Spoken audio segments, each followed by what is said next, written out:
साथ संगत जी, प्रेम से कहना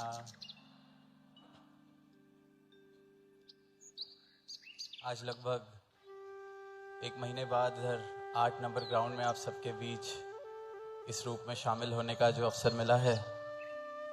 और हम सभी ने अभी अनाउंसमेंट्स भी सुनी, जहां आज शाम को ही समागम के बाद आगे दूर देशों के लिए यात्रा शुरू है आज रात से ही। और सदगुरु माता जी ने आज ही नवंबर समागम की भी, सालाना समागम की भी हम सबके साथ ये जो तारीखें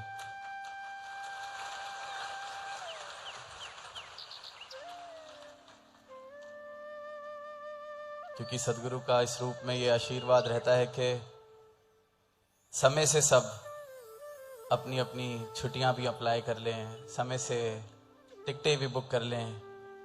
हर एक जिम्मेवारी को निभाते निभाते ये भक्ति वाला पहलू, ये जो महोत्सव, एक संत निरंकारी समागम, उसमें सभी बढ़ चढ़कर योगदान दें और अपने इस भक्ति भरे जीवन को और परिपक्व करते चलें। और इस भक्ति की राह पर जब हम चलते हैं, इस भक्ति के, इस प्रेम के महासागर में जब डुबकियां लेते हैं, तो जीवन में एक आनंद की लहर इस रूप में उठती है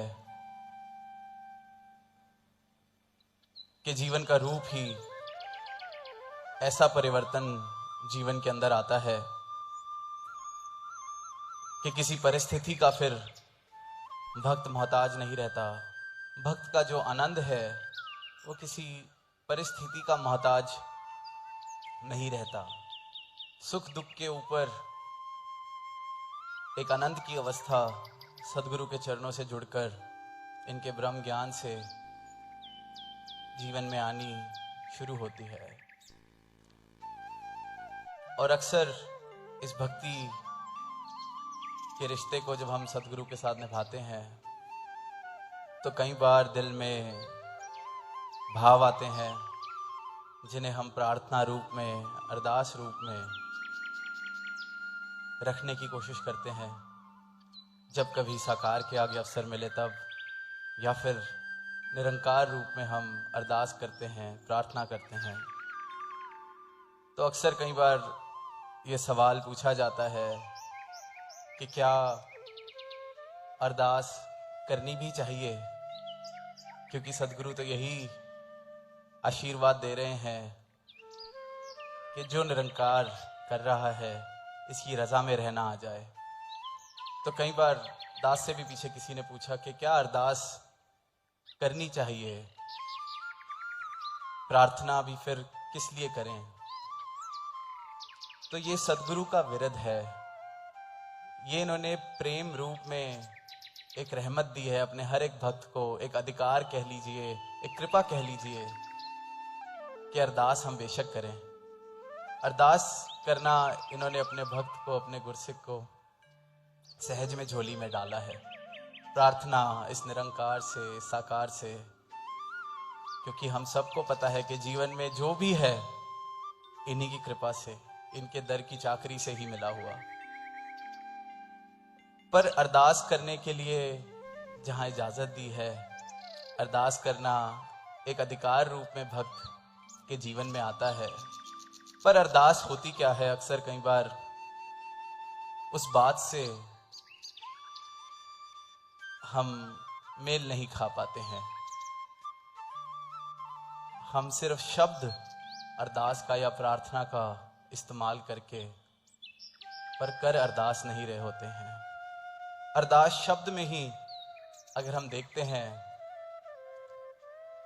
तो जब तक खुद को अर्पित, समर्पित करके दास भावना के साथ वो भाव चरणों में नहीं रखे गए सदगुरु के या निरंकार के, तब तक उसको अरदास नहीं कहा जा सकता।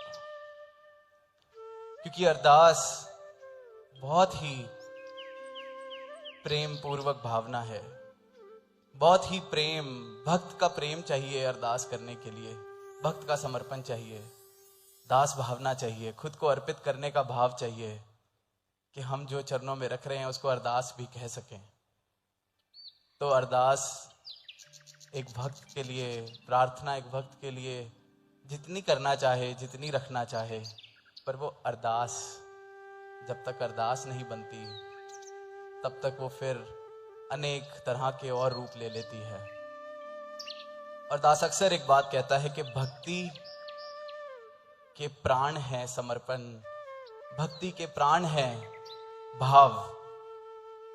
अगर भाव ना हो तो भक्ति जिंदा ही नहीं रह सकती।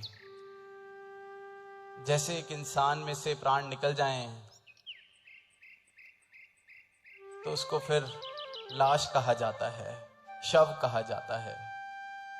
उसी प्रकार भक्ति में से अगर भाव निकल जाएं, समर्पण भाव ना हो तो वो भक्ति जिंदा नहीं।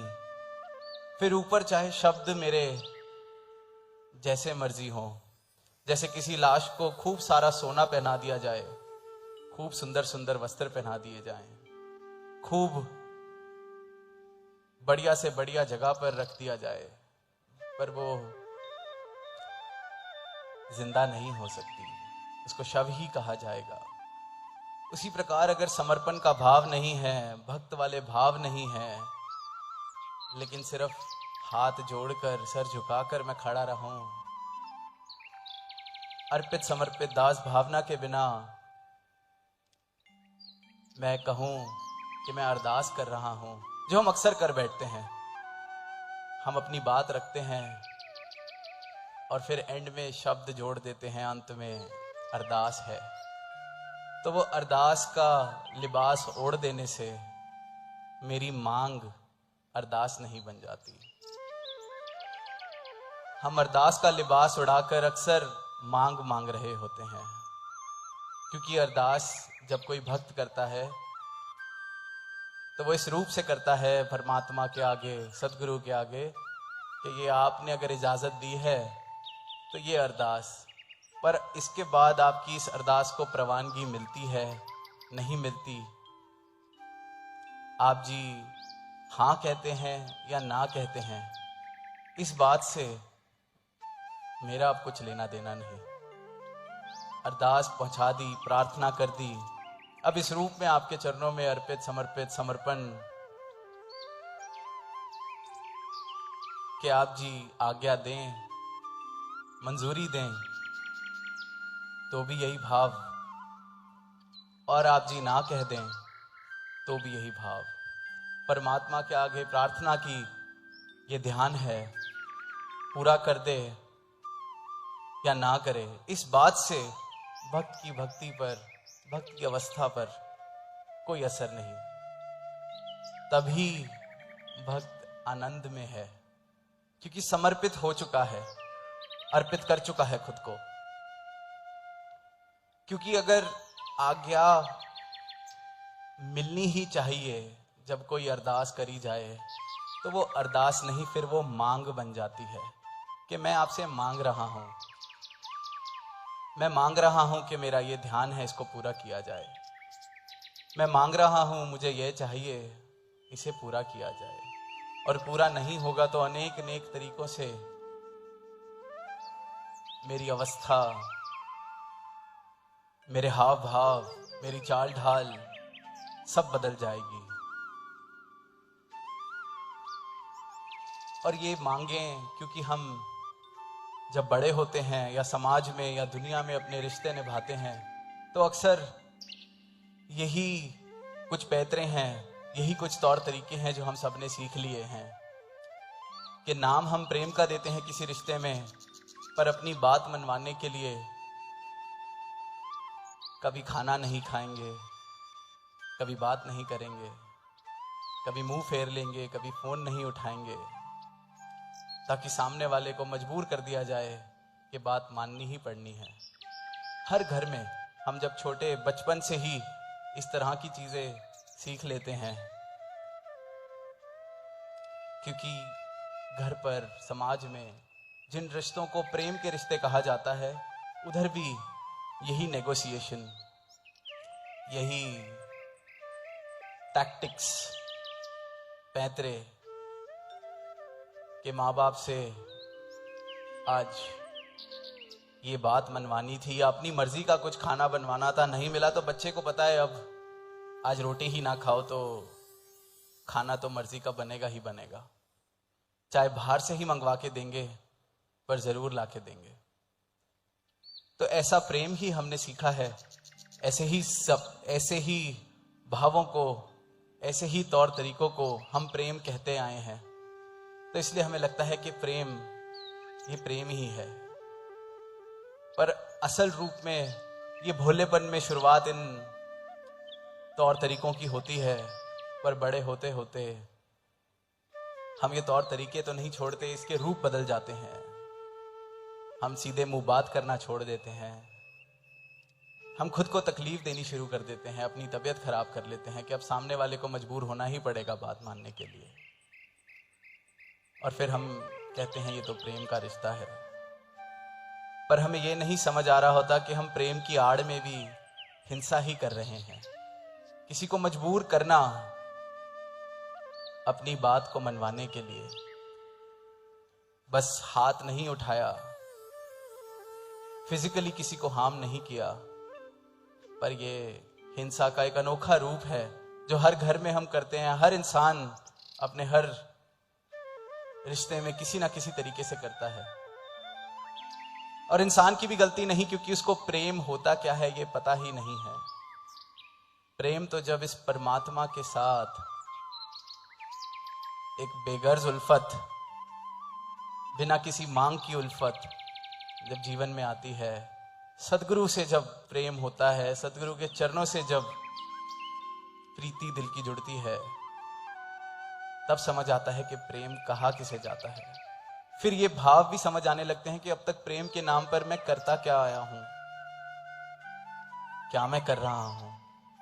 पर ये मार्ग भक्ति वाला, सेवा वाला, यहां पर भी वो दुनिया वाली मांगे, दुनिया वाले नियम अगर ले आएंगे तो जो रास्ता था जहां से मोक्ष प्राप्त होना था, मुक्ति प्राप्त होनी थी, आनंद प्राप्त होना था, उस रास्ते पे भी हम ही पत्थर बन के खुद बैठ गए हैं अपने लिए। एक कहानी पढ़ी काफी हजारों साल पहले, कहते हैं कि किसी गुरु के पास जो उनके शिष्य थे वो वहीं रहते थे, तो एक छोटा बच्चा भी शिष्य, 7-8 साल की उसकी उम्र, बड़ा ही कुशल, बड़े ही उसके अंदर गुण, गुरु का भी बड़ा प्यारा। एक दिन उससे गलती से एक चाय की केतली जो बहुत ही खास, बड़ी ही नकाशी उस पर अलग तरीके की हो रखी और गुरु को बड़ी प्यारी, गुरु उसी से ही अपनी चाय पीते थे, गलती से उससे टूट जाती है। और जैसे ही टूटती है पहले तो घबराता है, इकट्ठा करता है अपने हाथ में। अब सामने से जब गुरु आते हैं तो पीछे छुपा लेता है, और गुरु उसको देखते हैं, वो गुरु को देखता है तो बस इतना ही पूछता है कि एक सवाल था आपसे। कहते पूछो। कहते ये मौत क्यों आती है, क्यों सबको जाना पड़ता है, क्यों सब लोग मृत्यु को प्राप्त होते हैं। तो गुरु सहज में ही कहते हैं कि बच्चे ये तो नेचुरल है, स्वाभाविक है, जो आया है उसने जाना है, सबका एक सीमित समय के लिए हम सब यहां आए हैं। डेथ इज नेचुरल, स्वाभाविक है, जीवन मिला है तो मृत्यु होगी, सबका निर्धारित समय है। तो बच्चा आगे से अपने जो पीछे हाथ होते हैं आगे लाके कहता है कि आपके इस केतली का समय आ गया था।